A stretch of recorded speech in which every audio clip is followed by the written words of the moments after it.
ನಮಸ್ಕಾರ. ನೋವು ಅಂದಾಕ್ಷಣ ನಮಗೆ ನೆನಪಾಗೋದೇನು? ಅದೊಂದು ಬರೀ ಸಂವೇದನೆನಾ? ಅಲ್ಲ, ಅದೊಂದು ತುಂಬಾನೇ ಶಕ್ತಿಶಾಲಿ ಅಸ್ತ್ರ. ಎಷ್ಟರ ಮಟ್ಟಿಗೆ ಅಂದ್ರೆ ಅದನ್ನ ಬಳಸಿ ಒಬ್ರ ಮನಸ್ಸನ್ನೇ ಪೂರ್ತಿಯಾಗಿ ಬದಲಾಯಿಸ್ಬಿಡ್ಬೋದು.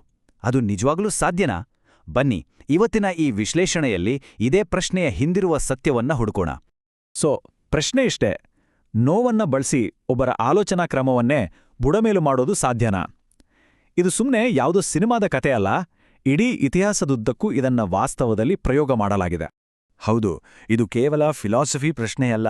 ಸರ್ವಾಧಿಕಾರಿಗಳು ತಮ್ಮ ಜನರನ್ನ ತಮ್ಮ ಹಿಡಿತದಲ್ಲಿಟ್ಕೊಳ್ಳೋಕೆ, ಇನ್ನು ಸೇನೆಗಳು ಸೈನಿಕರನ್ನ ಯುದ್ಧಕ್ಕೆ ತಯಾರು ಮಾಡೋಕೆ ಇದೇ ಮಾನಸಿಕ ತಂತ್ರವನ್ನ ಬಳಸ್ತವೆ. ಹಾಗಾದ್ರೆ ಇದರ ಹಿಂದಿನ ಸೈಕಾಲಜಿ ಏನು? ಅದನ್ನ ಅರ್ಥ ಮಾಡ್ಕೊಳ್ಳೋಣ ಬನ್ನಿ. ಸರಿ, ಹಾಗಾದ್ರೆ ಮೊದಲು ನಾವು ನೋವಿನ ಮೂಲ ಸ್ವಭಾವವನ್ನೇ ಅರ್ಥ ಮಾಡ್ಕೊಳ್ಳೋಣ. ಅಂದ್ರೆ ಅದು ನಮ್ಮ ಮನಸ್ಸಿನ ಮೇಲೆ ನಿಜವಾಗಿ ಏನ್ ಪರಿಣಾಮ ಬೀರುತ್ತೆ? ಸಿಂಪಲ್ ಆಗಿ ಹೇಳೋದಾದ್ರೆ, ಅದು ನಮ್ಮ ತಲೆಯಲ್ಲಿರೋ ಬೇರೆ ಎಲ್ಲ ಯೋಚನೆಗಳನ್ನ ಖಾಲಿ ಮಾಡಿಬಿಡುತ್ತೆ ಮತ್ತು ನಮ್ಮ ಪೂರ್ತಿ ಗಮನವನ್ನ ಒಂದೇ ಒಂದು ಪಾಯಿಂಟ್ ಮೇಲೆ ಫೋಕಸ್ ಮಾಡಿಸುತ್ತೆ. ಈ ವಿಶ್ಲೇಷಣೆಗಾಗಿ ನಾವು ನೋವನ್ನ ಗೋ ಅಂತ ಕರೆಯೋಣ. ಇದು ಬರೀ ದೈಹಿಕ ನೋವಲ್ಲ, ಅದೊಂದು ಮೆಂಟಲ್ ಫೋರ್ಸ್. ನಮ್ಮ ಸಂಪೂರ್ಣ ಪ್ರಜ್ಞೆಯನ್ನ ಅದೊಂದೇ ಒಂದು ಗುರಿಯ ಕಡೆಗೆ ಎಳೆಯುತ್ತೆ. ಆ ಗುರಿ ಏನ್ ಗೊತ್ತಾ? ಆ ನೋವಿನಿಂದ ಹೇಗಾದ್ರೂ ಮಾಡಿ ಪಾರಾಗ್ಬೇಕು ಅನ್ನೋದು. ಯಾವಾಗ ಆ ಮುಕ್ತಿ ಸಿಗುತ್ತೋ ಆ ಕ್ಷಣವೇ ನಮ್ಗೆ ಸಿಗೋದು ಪರಮ ಸಂತೋಷ. ಅದನ್ನೇ ನಾಕ್ ಅಂತ ಕರೆಯೋಣ. ನೋವನ್ನ ಇಷ್ಟೊಂದು ಪವರ್ಫುಲ್ ವೆಪನ್ನಾಗಿ ಮಾಡೋದೇ ಅದರ ಈ ಗುಣಗಳು. ನೋಡಿ, ತೀವ್ರವಾದ ನೋವಿದ್ದಾಗ ಬೇರೆ ಯಾವುದರ ಬಗ್ಗೆನೂ ಯೋಚನೆ ಮಾಡೋಕ್ಕಾಗಲ್ಲ ಅಲ್ವಾ? ಉದಾಹರಣೆಗೆ ಹೊಟ್ಟೆ ಹಸ್ತಾ ಇದ್ರೆ ಆ ಹಸಿವಿನ ಮುಂದೆ ಸ್ವಾತಂತ್ರ್ಯದಂತಹ ದೊಡ್ಡ ದೊಡ್ಡ ಆದರ್ಶಗಳೆಲ್ಲ ಸಂಗದ ಕಾಣುತ್ತೆ. ಇಷ್ಟೇ ಅಲ್ಲ, ನೋವೆಷ್ಟು ಜಾಸ್ತಿ ಇರುತ್ತೋ ಅದರಿಂದ ಹೊರಬಂದಾಗ ಸಿಗೋ ಖುಷಿ ಕೂಡ ಅಷ್ಟೇ ದೊಡ್ಡದಾಗಿರುತ್ತೆ. ಇದೇ ನೋಡಿ ಇದರ ಹಿಂದಿರೋ ಸೈಕಾಲಜಿ. ಸರಿ, ಹಾಗಾದ್ರೆ ಈ ಗುಣಗಳನ್ನೇ ಬಳಸಿ ಒಬ್ಬರ ಮನಸ್ಸನ್ನ ಹೇಗೆ ಕಂಟ್ರೋಲ್ ಮಾಡ್ತಾರೆ? ಅಧಿಕಾರದಲ್ಲಿ ಕೂತವರು ಇದನ್ನೇ ತಮ್ಮ ಬ್ರಹ್ಮಾಸ್ತ್ರವನ್ನಾಗಿ ಹೇಗೆ ಮಾಡ್ಕೋತಾರೆ? ಇದರ ಹಿಂದಿನ ಸ್ಟ್ರಾಟಜಿ ಏನು ಅಂತ ನೋಡೋಣ. ಇದು ಕೇಳೋಕೆ ಸ್ವಲ್ಪ ಶಾಕಿಂಗ್ ಅನಿಸ್ಬಹುದು, ಆದ್ರೆ ಇದು ಸತ್ಯ. ಸರ್ವಾಧಿಕಾರಿಗಳು ಬೇಕು ಅಂತಲೇ ದೇಶದ ಆರ್ಥಿಕತೆಯನ್ನ ಹಾಳು ಮಾಡ್ತಾರೆ.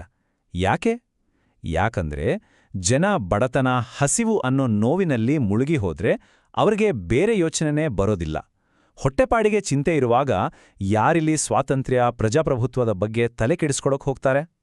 ಹೀಗೆ ಜನರನ್ನ ರಾಜಕೀಯದಿಂದ ದೂರ ಇಟ್ಬಿಡ್ತಾರೆ.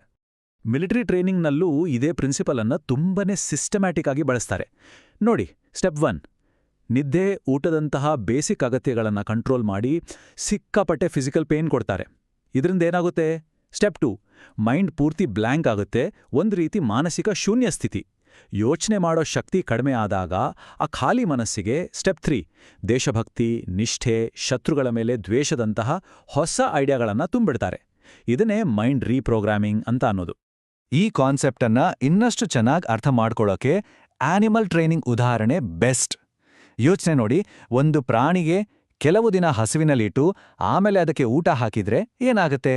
ಆ ಊಟ ಹಾಕಿದ ವ್ಯಕ್ತಿಯೇ ತನ್ನ ರಕ್ಷಕ, ತನ್ನ ಮಾಲೀಕ ಅಂತ ಅದು ಅಂದ್ಕೊಡುತ್ತೆ.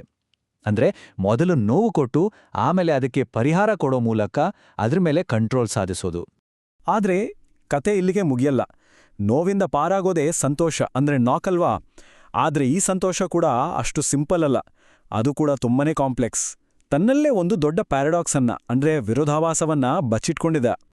ನೋಡಿ, ನೋವು ನಮ್ಮ ಗಮನವನ್ನ ಒಂದೇ ಒಂದು ಪಾಯಿಂಟ್ ಮೇಲೆ ಫೋಕಸ್ ಮಾಡಿದ್ರೆ, ಸಂತೋಷ ಅದಕ್ಕೆ ಪೂರ್ತಿ ಉಲ್ಟಾ ಕೆಲಸ ಮಾಡುತ್ತೆ. ಅದು ನಮ್ಮ ಮನಸ್ಸನ್ನ ಚದುರಿಸ್ಬಿಡುತ್ತೆ. ಅಂದ್ರೆ ಒಂದು ಖುಷಿ ಸಿಕ್ಕಿದ ತಕ್ಷಣ ನಮ್ಮ ಮನಸ್ಸು ಸುಮ್ಮನಿರಲ್ಲ. ದುಡ್ಡು, ಹೆಸರು, ಸಂಬಂಧಗಳು ಹೀಗೆ ನೂರಾರು ಹೊಸ ಆಸೆಗಳಿಂದ ಓಡಕ್ಕೆ ಶುರು ಮಾಡುತ್ತೆ. ಸಂತೋಷದ ಅತಿದೊಡ್ಡ ವಿಪರ್ಯಾಸ ಅಂದ್ರೆ ಏನು ಗೊತ್ತಾ? ಅದು ಸಿಕ್ಕಿದ ಕ್ಷಣದಿಂದಲೇ ಕರ್ಗೋಕೆ ಶುರುವಾಗುತ್ತೆ. ಒಂದು ಆಸೆ ಪೂರ್ತಿಯಾದ ತಕ್ಷಣ ಮನಸ್ಸು ಸುಮ್ಮನಾಗಲ್ಲ, ಇನ್ನೊಂದು ಹೊಸ ಆಸೆ ಹುಟ್ಟುಕೊಳ್ಳುತ್ತೆ. ಹೀಗೆ ಸಂತೋಷದ ಹಿಂದೆ ಓಡ್ತಾ ಈ ಅಂತ್ಯವೇ ಇಲ್ಲದ ಆಸೆಯೇ ನಮ್ಮನ್ನ ಕೊನೆಗೆ ಇನ್ನೊಂದು ಹೊಸ ರೀತಿಯ ನೋವಿನ ಹಳ್ಳಕ್ಕೆ ತಳ್ಳಿಬಿಡುತ್ತೆ. ಇದಕ್ಕೊಂದು ಒಳ್ಳೆ ಉದಾಹರಣೆ ಇದೆ. ಒಂದು ಫೀಲ್ಡಲ್ಲಿ ದೊಡ್ಡ ಯಶಸ್ಸು ಕಂಡ ಒಬ್ಬ ವ್ಯಕ್ತಿ ಅಷ್ಟಕ್ಕೆ ತೃಪ್ತರಾಗದೆ ಇನ್ನೂ ಹೆಚ್ಚು ಹೆಸರು ಮಾಡಬೇಕು ಅಂತ ರಾಜಕೀಯಕ್ಕೆ ಬರ್ತಾರೆ ಅನ್ಕೊಳ್ಳಿ. ಆದ್ರೆ ಅಲ್ಲಿಯವರು ಅಂದ್ಕೊಂಡಿದ್ದು ಸಿಗಲ್ಲ. ಬದಲಿಗೆ ಹೊಸ ರೀತಿಯ ನೋವು ಅನುಭವಿಸ್ತಾರೆ. ನೋಡಿ, ಸಂತೋಷದ ಹಿಂದೆ ಓಡೋದು ಹೇಗೆ ಹೊಸ ನೋವಿಗೆ ದಾರಿ ಮಾಡ್ಕೊಡ್ಬೋದು ಅನ್ನೋಕೆ ಇದೊಂದು ಕ್ಲಿಯರ್ ಎಕ್ಸಾಂಪಲ್. ಹಾಗಾದ್ರೆ ಇದರ ಅರ್ಥ ಏನು?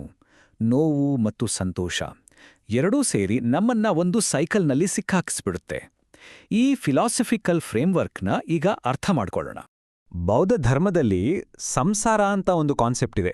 ಸಾಮಾನ್ಯವಾಗಿ ಅದನ್ನ ಜನನ ಮರಣದ ಚಕ್ರ ಅಂತಾರೆ, ಆದರೆ ಇಲ್ಲಿ ಅದನ್ನ ಬೇರೆ ರೀತಿ ನೋಡ್ಬೋದು. ಇದು ಬರೀ ಹುಟ್ಟು ಸಾವಿನ ಚಕ್ರ ಅಲ್ಲ, ಇದು ನೋವು ಮತ್ತು ಸಂತೋಷದ ನಡುವಿನ ಒಂದು ನಿರಂತರವಾದ ಚಕ್ರ ಅಲ್ವಾ?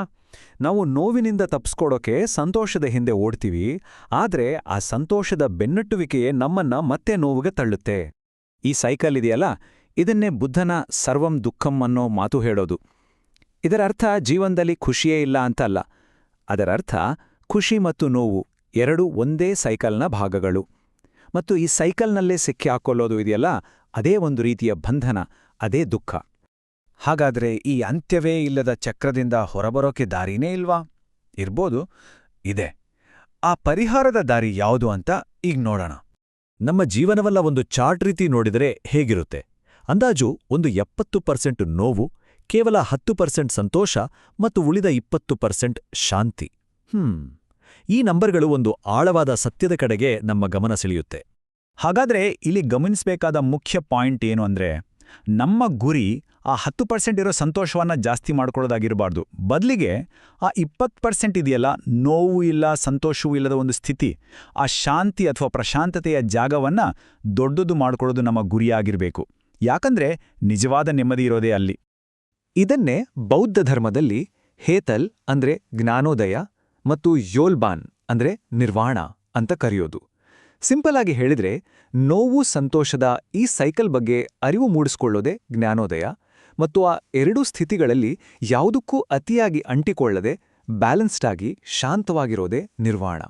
ಸೊ ಈ ಇಡೀ ವಿಶ್ಲೇಷಣೆಯ ಕೊನೆಯಲ್ಲಿ ಒಂದು ಪ್ರಶ್ನೆ ನಮ್ಮ ಮುನ್ನಿಲ್ತೆ. ಇದು ಸಂತೋಷದ ಹಿಂದೆ ಓಡೋದನ್ನ, ನೋವಿನಿಂದ ಓಡಿ ಹೋಗೋದನ್ನ ಬಿಟ್ಟು ನಮ್ಮ ಜೀವನದಲ್ಲಿ ಆ ಪ್ರಶಾಂತತೆಯ, ಆ ಶಾಂತಿಯ ಜಾಗವನ್ನ ನಾವು ಹೇಗೆ ದೊಡ್ಡದು ಮಾಡ್ಕೊಳ್ಬೋದು? ಇದೊಂದು ಯೋಚಿಸಬೇಕಾದ ವಿಷಯ ಅಲ್ವಾ?